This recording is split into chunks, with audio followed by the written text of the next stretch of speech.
We're looking forward to a great discussion today. Thank you all for joining. We'll give everybody just a second to get into the room before we get started.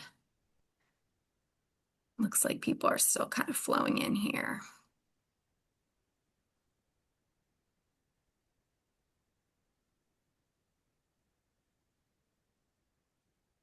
Okay, we'll give just another couple seconds here. Looks like people are still flowing in.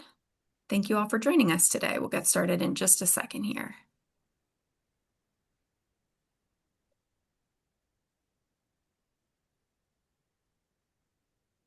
Okay, I think we can go ahead and get started. This is the Litigation Advantage, Predict, Prepare, and Perform with Data, sponsored by Verus. CLE credit for this program is offered in California, Illinois, New Jersey, New York, Pennsylvania, and Texas.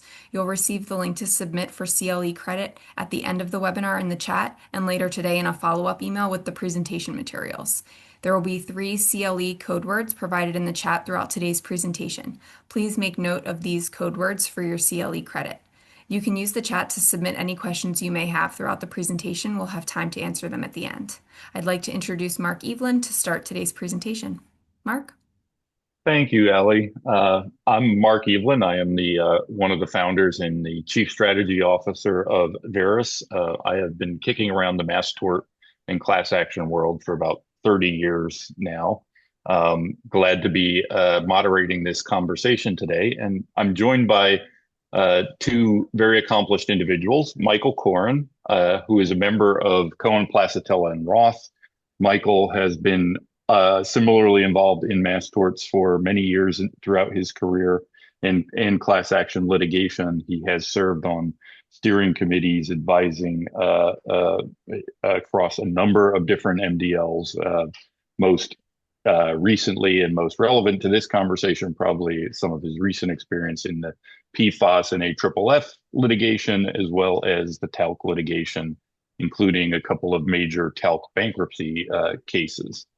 I'm also joined by Ed Silverman, who is the manager of the analytics team here at Verus. Ed is a accomplished data analyst. He began his career as a molecular biologist and taught for a number of years, including teaching budding scientists the art of data science. He then went on to a successful career in industry. Before joining Verus, he served as a chief analytics officer of 2 successive healthcare analytics businesses focused on improving treatment outcomes. Since he's joined Verus, he has been building predictive models to estimate the number and the value of cases, which is kind of the heart of what we're here to discuss today.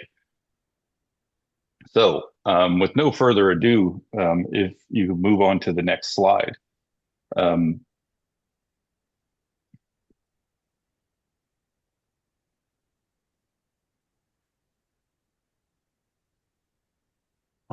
My screen is not refreshing for some reason. Yeah, mine seems on the same side as well. We're having some technical difficulties. Ah, there we go. Yeah, it still has not refreshed on my screen, but can everyone else see? It has not refreshed for me either, Mark. Okay.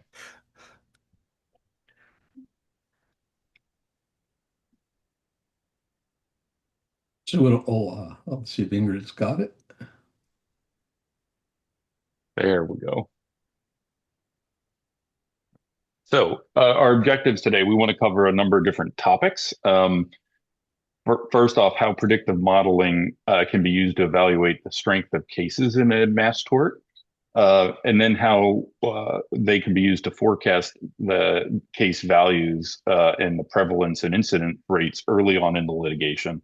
And finally, how we can pull all of these elements of predictive modeling together to help inform strategic decision-making over the life of in the course of the litigation.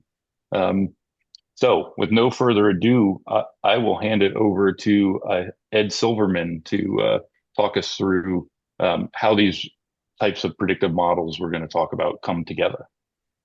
Thank you, Mark. I appreciate that. And, one of the things our team gets asked a lot is, okay, can you come up with how many people might end up showing up on the case. What's the expected numerosity? And that's, it's really hard to get at. There's a lot of factors that come into it, but something we really want to answer. Um, and the more data we have, the better able we are to answer that type of question. Uh, it depends on the data sources available. Sometimes they're very good. You have a customer list, you have an injured list, you can look at work records. Many things can go into that. Um, Other things we use, what's the expected incident rate in the target population? So let's say you're dealing with something like a PFAS litigation. Um, how many people are out there? And then if they were exposed, how likely is it that they'll get some sort of disease over time? So there might be a very long tail. These are things we model, we build in our predictive models, and these are all things we have to take into account. Um, you know, you have this big number. How many of them are any good? Like, so what percentage of claims may actually reach compensability? That's very important as well. A lot of times we use historical trends. You look at cases that have been successful, you match up the data profile with those, and you can start building predictive models based on that. And then once you have this sort of data, you start asking, okay, what types of these populations, what subgroups may potentially be driving future growth? Let's say that there's litigation involving something that might involve people that work outdoors. Maybe then you might expect to see something more in the warmer states, and things like that. So sometimes the data will tell you what to look for as well. So you look in the data for things that you look for, but the data will also tell you where you can look in the future. And these are the types of insights we pull out once we have a nice, robust data set. And it's all of these are pretty much the key questions that are asking, is there a mass behind the mass tort? And if so, what does that mass look like? I come to the mass torts pretty much from the plaintiff side or the left side of the V. So early on when a event happens that has the potential of being a mass tort, first question, as a mass tort lawyer, we take two flavors. We're either a class action lawyer or we are a aggregate litigation model lawyer where we have individual cases.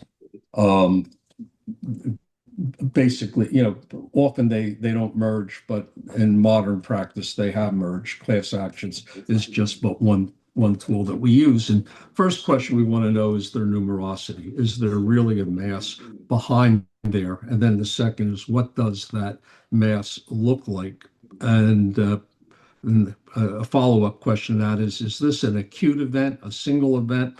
The train, the train wreck up in the corner of Pennsylvania and Ohio, East Palestine, acute event. Mhm.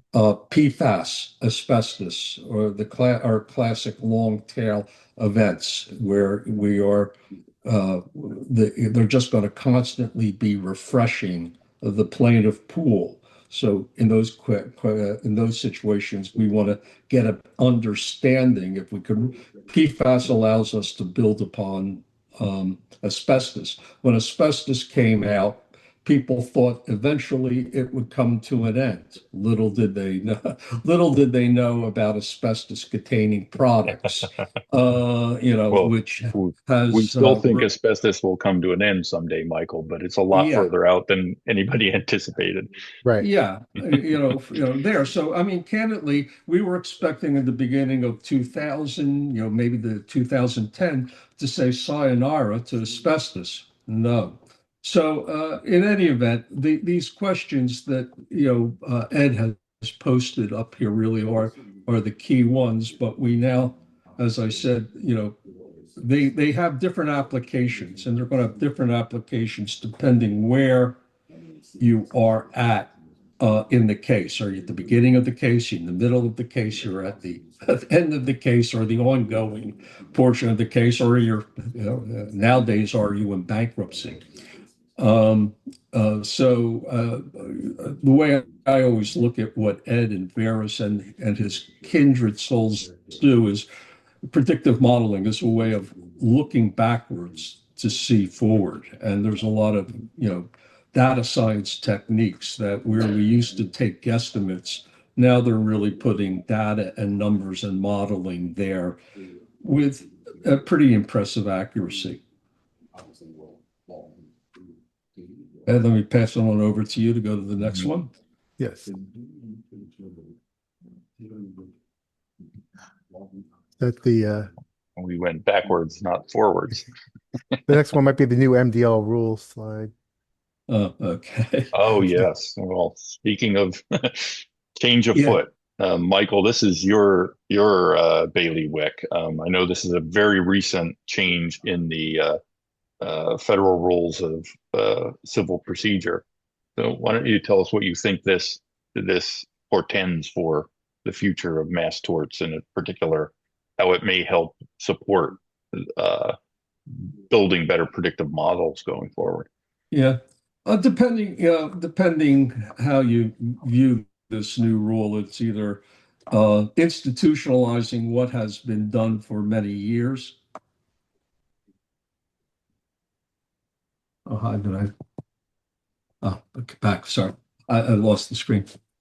It either has institutionalized what they have been doing at MDLs for about 30, 40 years. On one hand, on the other hand, they say they've entered some innovative things. Where they've probably entered an innovation, so to speak, is dealing or institutionalizing the collection of information. And they're going to they're starting to front load this now. So as part of the 26F process and the first early on processes, the parties are to have a frank conversation about how you're going to collect data, how it's going to be organized. And this is the opportunity that you get to bring in the data scientists to tell you, okay, what are we going to need to get answers to the questions that are going to help us manage this case? Because the more germane and the more recent data you have, the better off the results you're going to get. And from this, it's going to flow into how you design bellwether programs, how you develop matrices. So they're telling the parties, let's not delay this. Let's now start to do it. Some people think it institutionalizes lone pine orders. I don't think the courts are going to go that far personally. Rather, they're going to say, what is it that we need? How are we going to collect it in the most efficient manner on both sides of the V? Because collecting data and analyzing data is expensive, but it, at the end of the day, will get you to better results. So in any event, those who practice in mass torts and the MDLs and the aggregate litigation, you're going to be seeing the judges as part of the CMO1 and the meetings telling the parties to, come up with, some solutions. Highly suggested both sides of the V bring aboard their experts, just like we bring our the ESI experts into the loop very early. Start bringing your data analysts in the loop earlier.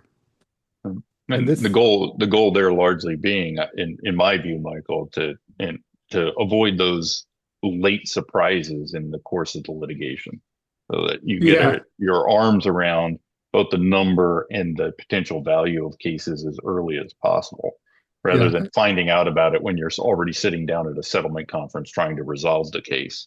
Yeah, and that actually happened recently in the PFAS field. They were at the settlement table working on the the PFAS PI cases, which at the time there was about 15,000 on file between the federal system and various state pockets. And at the settlement table, it dawned on folks that sitting in inventory were a lot of other cases.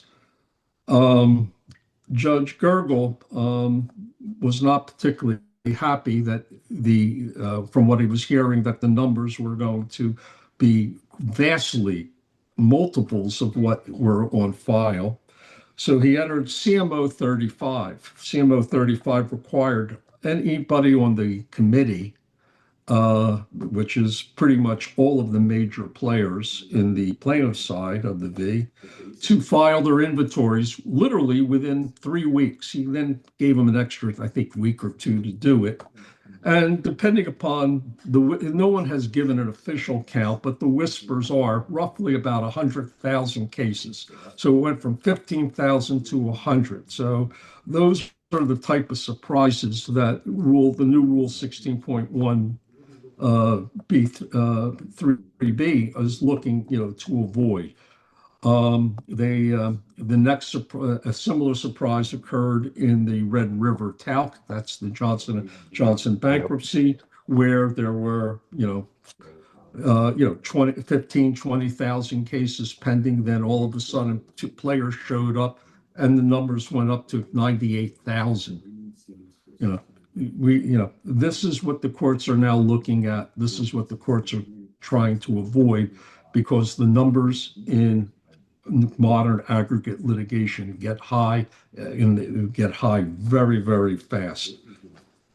And as a data person, this is kind of exciting in a weird way, because that means the data will be available and more reliable earlier in the process. So you can build better predictive models when you actually know what you're dealing with going into things. So this is very interesting to me. Maybe a good segue, Ed, into your explanation of how do you actually go about building a model to predict the size and the scope of a area of litigation. Absolutely. I think we can go start with the next slide. So we talk about predictive models a lot, and as Michael pointed out, it's a lot of it's looking backwards in order to predict things that are going forward.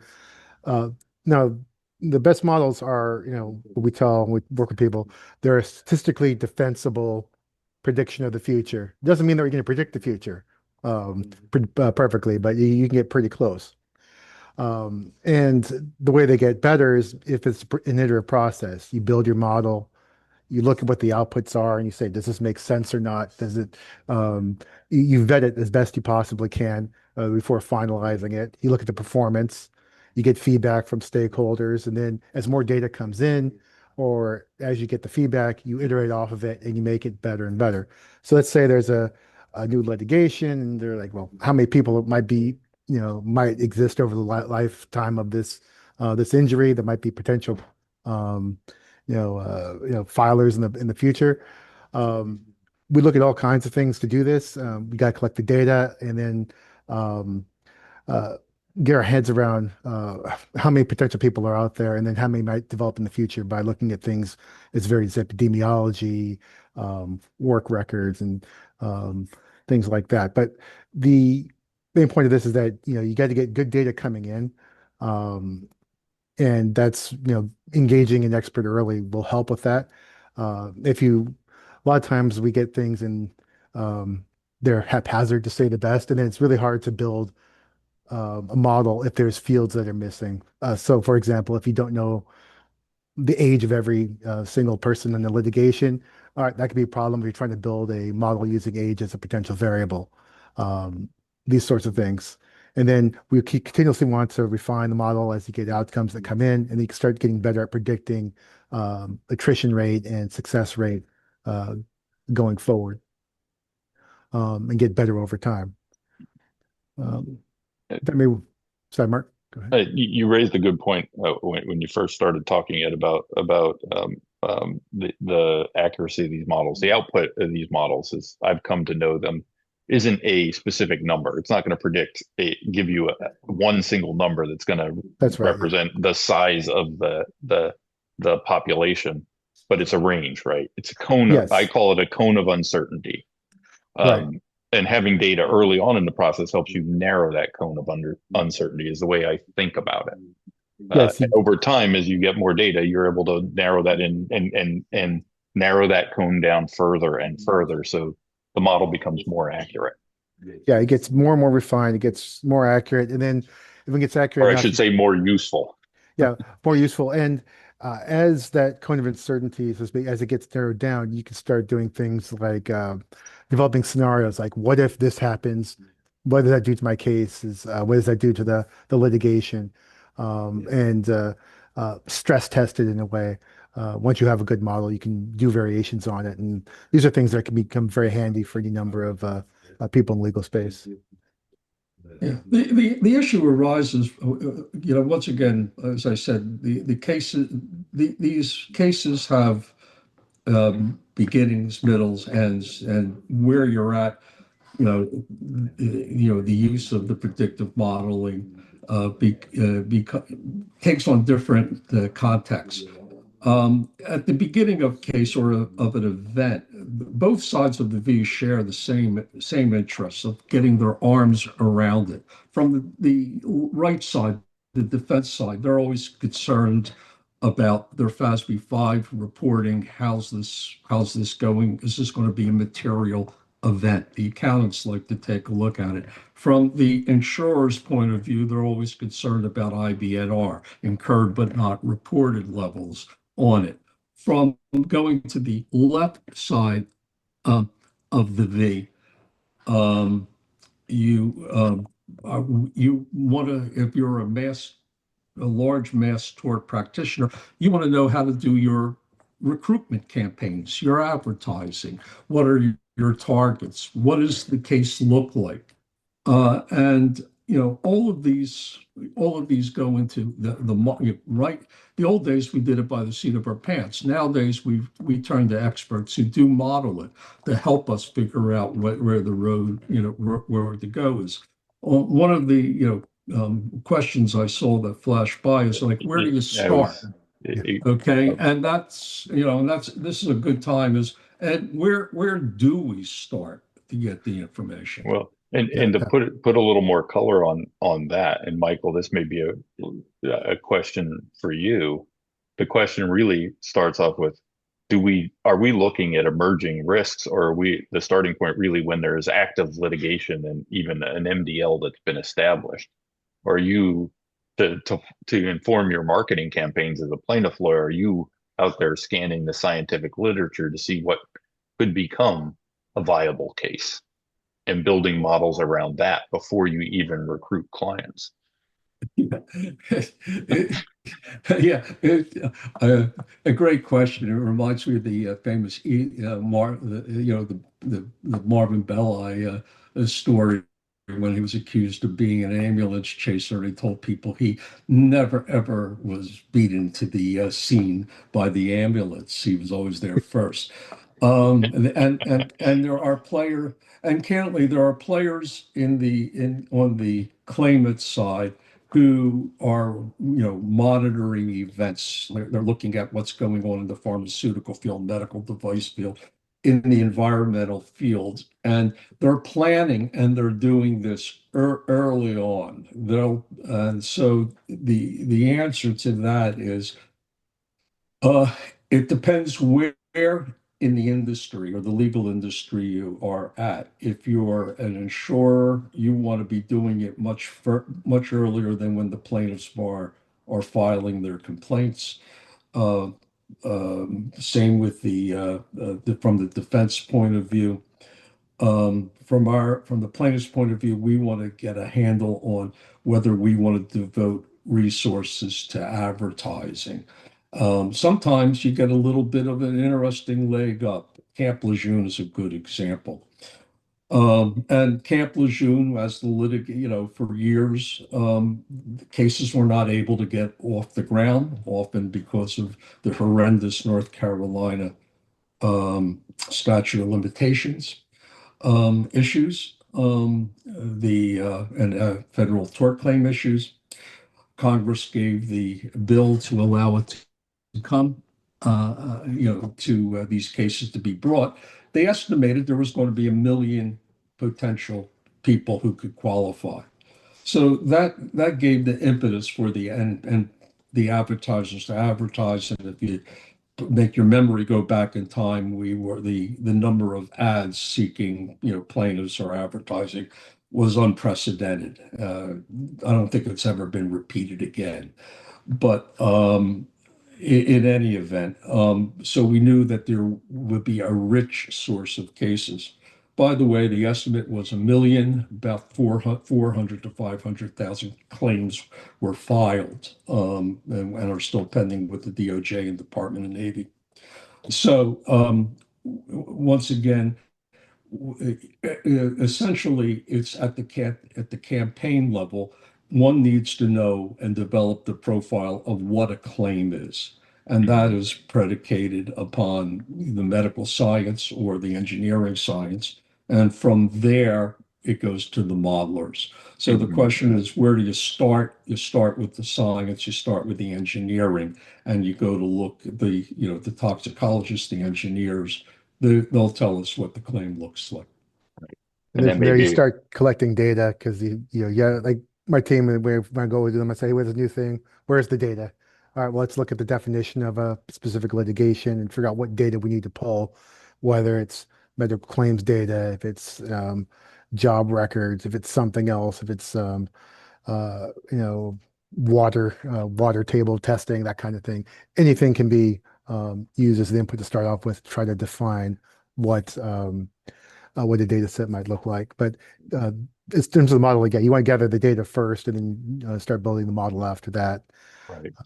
And I view Ed building these models from my non-statistician point of view is almost like making a layer cake. You start building it up one layer at a time. You build on that initial engineering or medical science Yes. and layer by layer. That may be a good segue into your next slide. And while you're talking us through how you build this model up from the ground, maybe you could address another question that was put into the chat, and which I think is a good question. Is your initial model unsupervised? And after obtaining the initial outputs, does it progress to more refined supervised models as you add additional layers of data? That's a great question, and the answer is probably both. But I'll get into that as we go forward. Maybe move to the next slide, Ingrid. Yes, can we pop up the survey real Oh, okay, quick? sure. The one question we have for the attendees.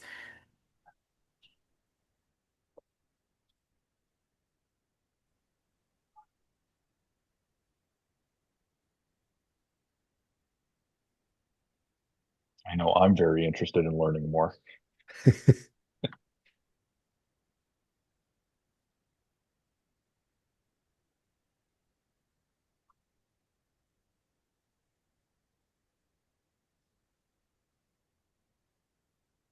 And encourage everyone to respond. And how long do we keep the poll up?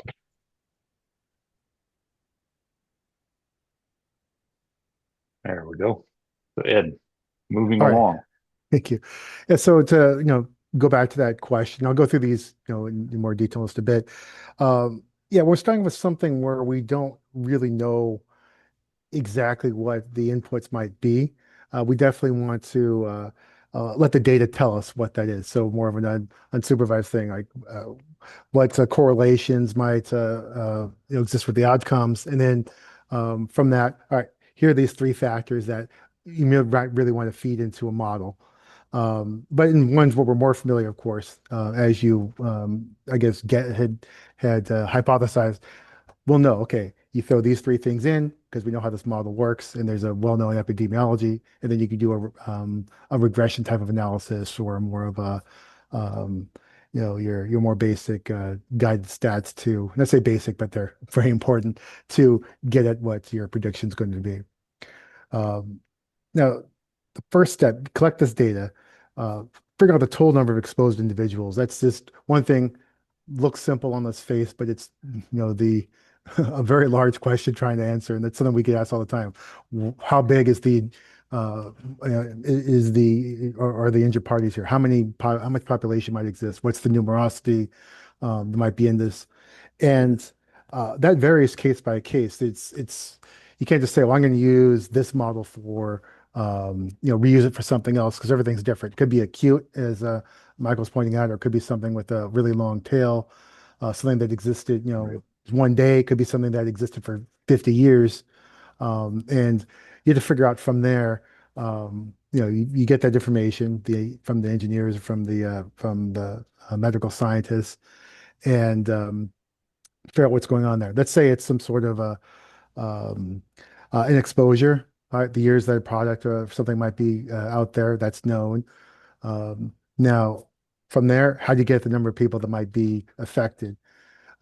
There are medical claims databases available that can look for certain cancers. You can um, see how many tests are being run, for example, for something as specific as PFAS um, and its metabolites in the blood. If you want to get that specific, that data is available out there. Job records can be used depending on the type of exposure. So all these things you take into account to come up with these best estimates of what the population might be. And that's like the very first thing. And then you revise it as actual data comes in, because just because there's a population out there doesn't mean they're going to have a claim or even bother to file. It doesn't mean they're going to be necessarily injured. So how are we going to get to that? Um, So you're so talking about first defining the at-risk population, the total yes, population that may have been exposed to the potential harm, not that they're necessarily ill right, or right. injured. That's correct. Um, and part of this, well, what's the exposure year distribution if it's one of these longer events? Use literature for that.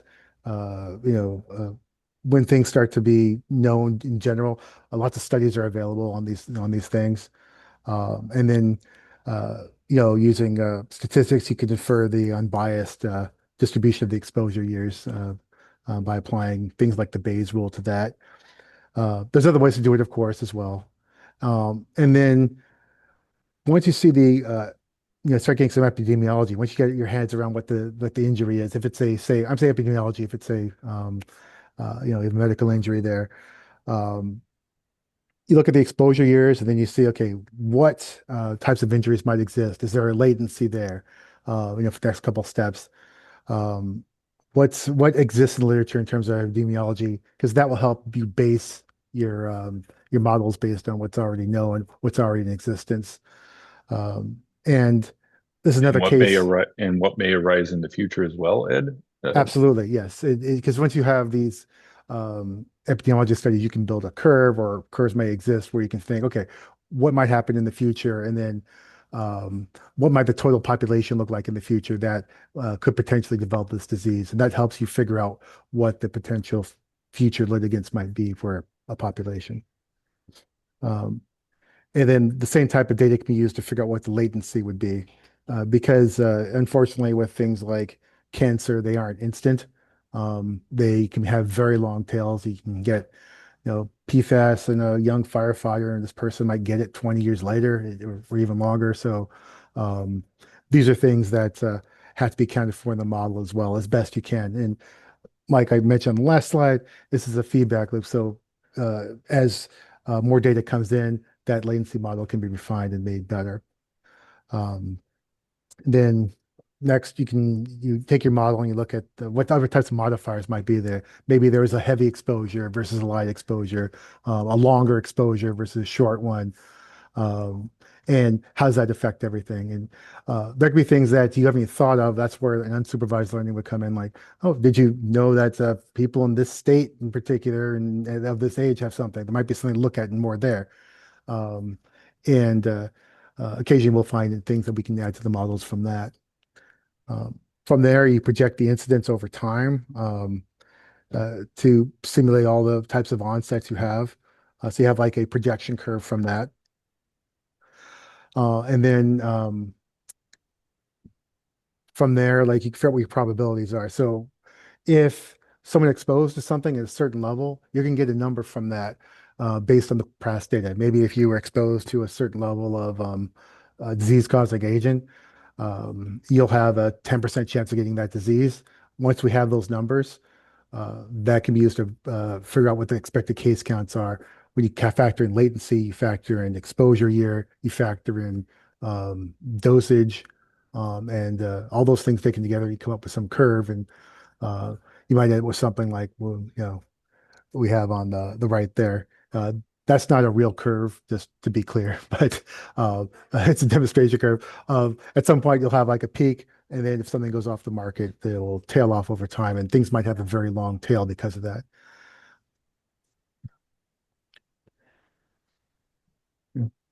All of the modeling that Ed's outlining is like really derived at answering like the first, and to me one of the keys, the search for the end. How many are there? It boils down to who's at risk. What does that risk look like? Then the next questions that we're going to ask, and hopefully modeling can help us, is what they could tell us about those people and the risk. What are their ages? What other characteristics do they have? Because from my point of view, we want to reach those people to see if they have an interest in a claim. Later on in the case, if we're at the settlement mode, I want to know about those people because I want to reach them to tell them we have a settlement. From the defendant's point of view, they want to do the same so that they get due process, they comply with due process and get finality, assuming you're doing a class action settlement. And all of these are, you're in an incredibly dynamic situation where things could affect these particular, populations. So if we could go to the next slide.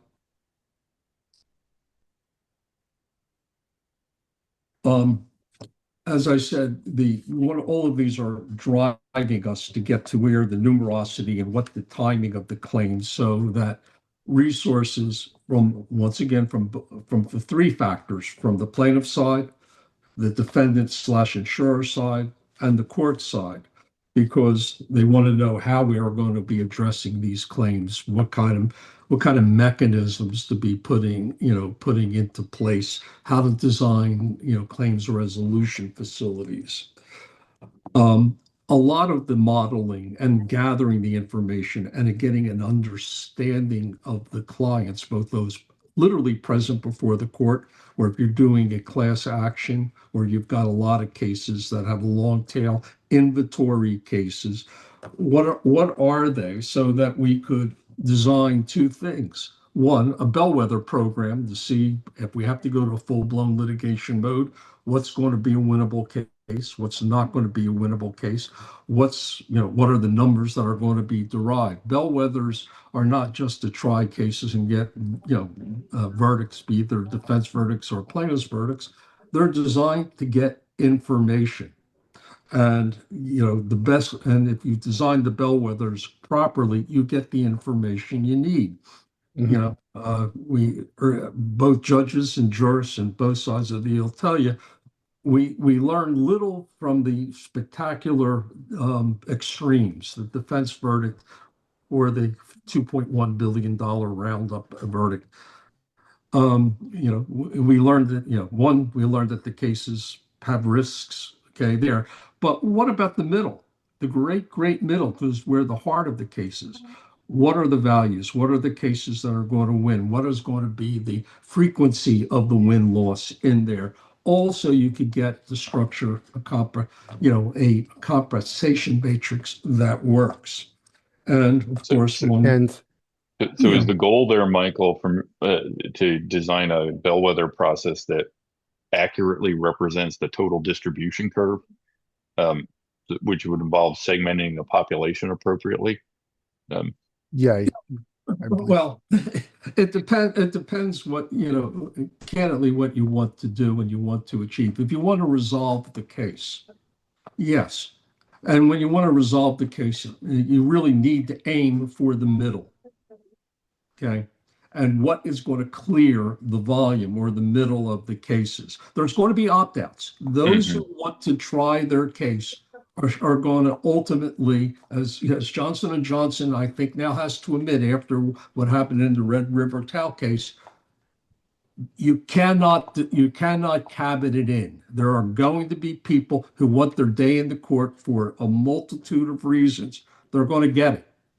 But as to the others who will take a compensation program, who want to minimize their risk, they want to get compensated, they want to get it done in their lifetime, so to speak, For those people, you have to design the program that will clear the market.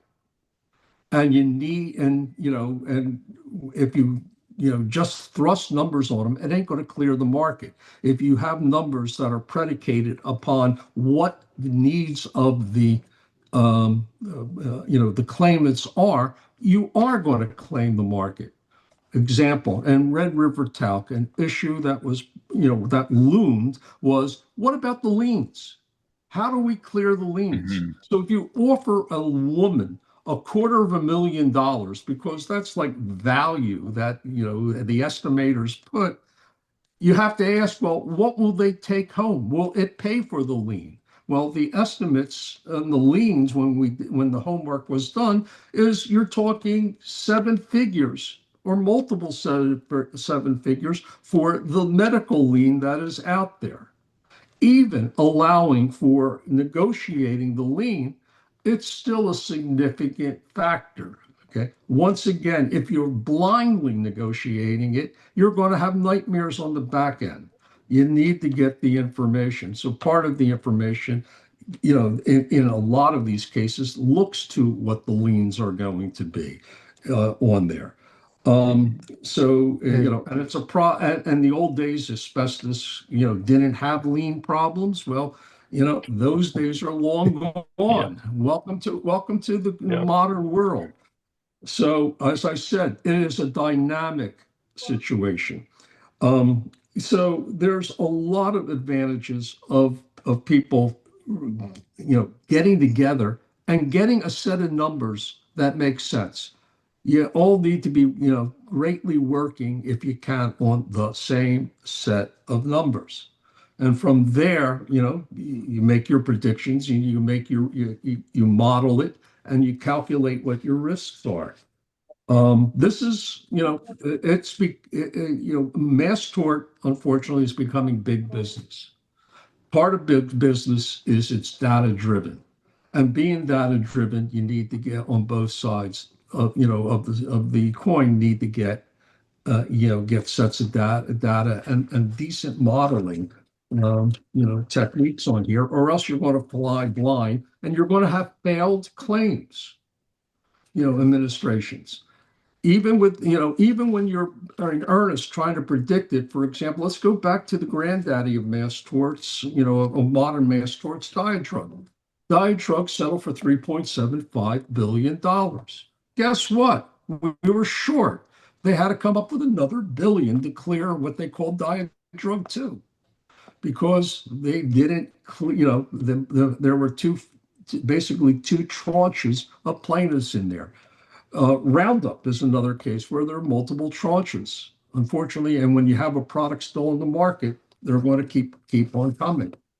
So there's a lot to be said of getting the data. But here's the unasked question, that always pops up when we sit around a mediation table and you don't have the data. Who pays for it? How do we pay for it? Who's got a dog in the fight, so to speak? And there's a lot. If you look around, the litigation financiers, they have a stake. The insurance companies, they have a stake. Plaintiffs, plaintiff advertisers, and mass tort lawyers, they have a stake. And the one who has a large stake that ain't going to reach in their pockets, the court. So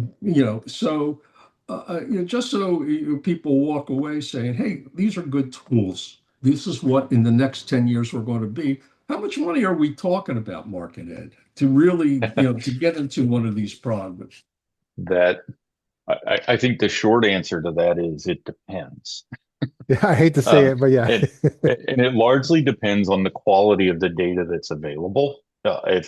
If you start trying to build an analytics model and there's very little data available, and you have to collect all that data from scratch, it can get quite expensive. If there is a process in place, supervised by the court, under clear case management orders of who has to provide what data and when, that can help reduce the costs tremendously. We've been involved in cases where the price tag for building a model could run into many millions of dollars, and other cases where the data, because other people who have the data are providing it in a timely manner through the appropriate channels, the costs of collecting and cleaning that data are much lower, where you could build a model for a couple 100,000 or even less than that, depending on the scale of the case. So it's a very wide range of potential costs that are involved. The earlier you start collecting data, the cleaner the data, the lower the cost is going to be. If you've got to capture a lot of data through manual processes from old, difficult to read documents that have never been converted into data, the price just keeps going up and up. Yeah. Those are very manual, time-consuming procedures. Yeah, but if it's structured in some way, then we can start running unsupervised learning to find what types of data handles we may be able to use, variables to put into our models, and things can go a lot quicker with less hours into it. I did want to come back on we talked about the bellwether cases and the segmentation. This is an example where we could, if the data exists, and a lot of times it will, we can run things like k-means clustering or type of analysis to bucket things out in order to make it more easy to find what might be a representative middle of the road case for a potential litigation. I have a question for you, Michael. You talked a few minutes back about clearing the market. And in my view, and this just may be my uninformed perspective on this, clearing the market what you need to do that may vary over time, depending on whether this is a long tail case or whether it's an acute incident and all the cases can be resolved at once and wrapped up in a neat little bow. That number for a long tail case to clear the market in future cohorts may change over time. And how does that help you? What does that do to you in terms of managing that litigation and negotiating a settlement? And how can these models support that? Well, we have to start with, is the defendant or the potentially responsible party, if you prefer, solvent, or the essentially insolvent going to be doing, and we're going to be doing this in bankruptcy. And so that's there comes the first step. The second step is whether or not in the future we'll be negotiating reopeners, or will part and parcel of the financial package or consideration be ownership interest in the company, so that if the company's rehabilitated, the claimants get the benefit of that, into the future, because it's an age-old problem. Defendants would like to put up, and insurance carriers would like to put up a sum certain and walk away and go about their business. And sometimes you're able to do that if there's enough money to, once again, in my words, clear the market. To clear, sorry for that, to clear the market. Versus a defendant doesn't want to do a claims made settlement because it's an open, they don't know, they're predicting there'll be a low turnout, but sometimes they get fooled and there is a tremendous turnout. And, they find that, they walk away with a huge amount of liability. Often, rarely, not the case, but so, they're upon the risks. One of the reasons why you search for the end, and those who do what I do for a living, we're constantly searching for what is the end. How many claims are out there? What are their size? What's their distribution? So that we can properly fund the settlement. We don't want to be embarrassed that we didn't get enough money. On the other side, they don't want to get embarrassed where they paid extraordinary sums for claims. That's just, essentially, one, not good business, and B, it's going to be an invitation for a next wave of cases to come out. So, there's once again a great desire to find the correct N. Also, when we look at the information, defendants early on, they like these lone pine orders where you got to put up experts and you got to put all of this up. The problem comes when the plaintiffs actually they put up the information and you look at the information and the information presents a model that you've got a lot of high-end cases there. What do you do? Because you're not going to, you're not going to be able to get these cases out and on the old-fashioned, what was the average case? Because we use the smaller cases to dilute the larger cases because in the trade, they're always looking at what was the per case average settlement. Remember those, Mark? Yep, I remember that well. Yeah. So, if I have 5 mesothelioma cases in my inventory, they want me to the old days, they wanted me to come up with 100 to 200 asbestosis cases. Yeah. So, the answer to all of that is that this is a tremendous search for the end. Both sides have an interest for the search for the end, and clearly, I think both sides, plaintiffs, you got to tell them what's in inventory, what it looks like. Defendants, you got to tell us what your IBNR analysis are, what your marketing is, how who are your customers so that people could get an accurate look. The modelers could only do as good a job as the information we give them.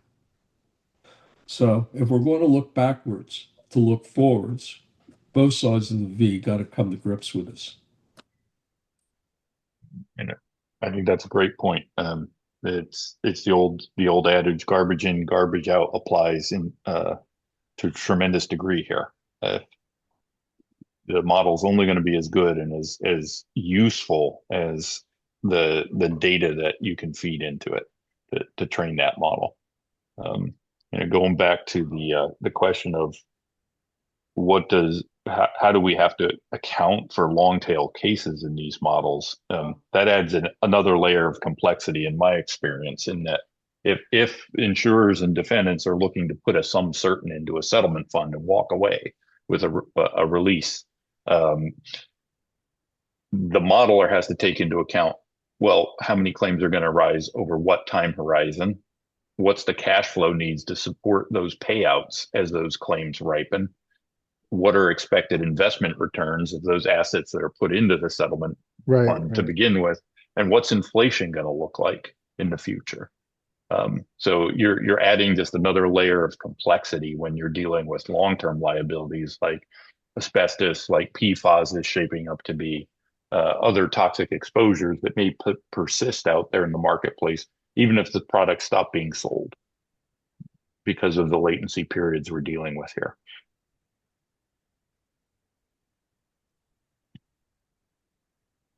So I know we have 6 minutes remaining in our time. If there are any other questions, I see there's one more question in the chat. A good question. Is one of the many goals of modeling to keep case costs down so that all parties are standing at the true end of the litigation? The answer from the litigation side, the litigator side, is yes. It is one of the goals. You're in aggregate litigation, you're really trying to seek efficiencies of scale. You don't take the same deposition over and over again. You don't, generic experts could establish generic liability questions over a span of cases. In fact, and ideally once and for all, type of approach. There are costs on both sides.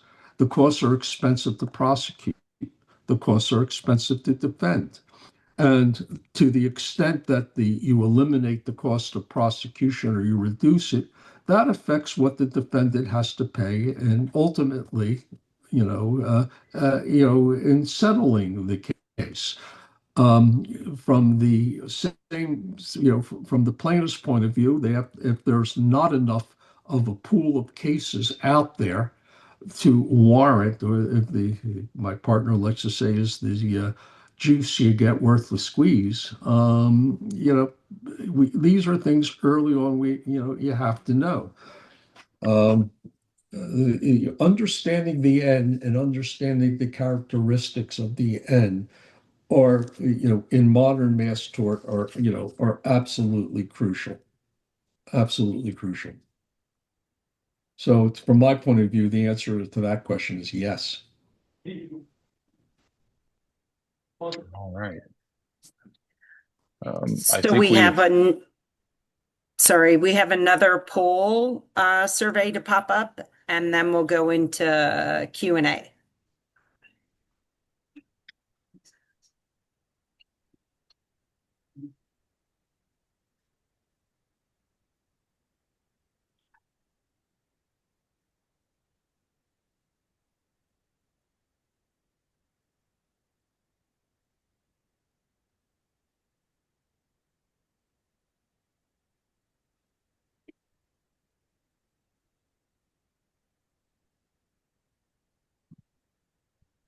Well, I think we've almost run out the clock here, and we've addressed all the questions that have shown up in the chat.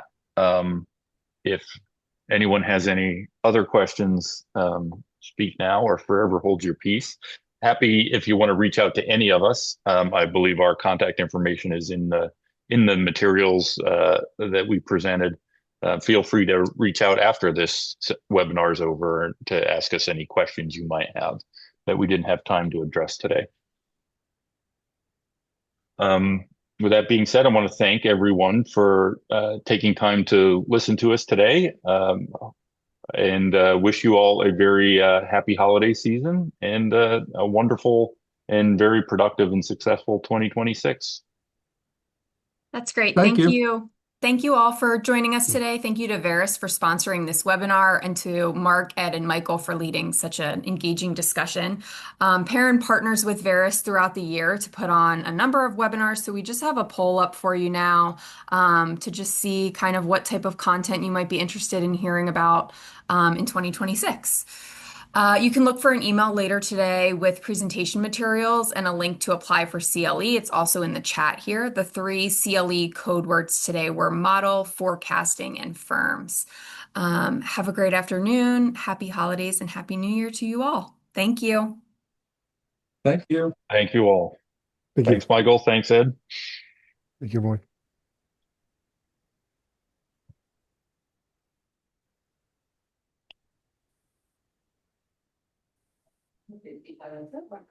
They get a call.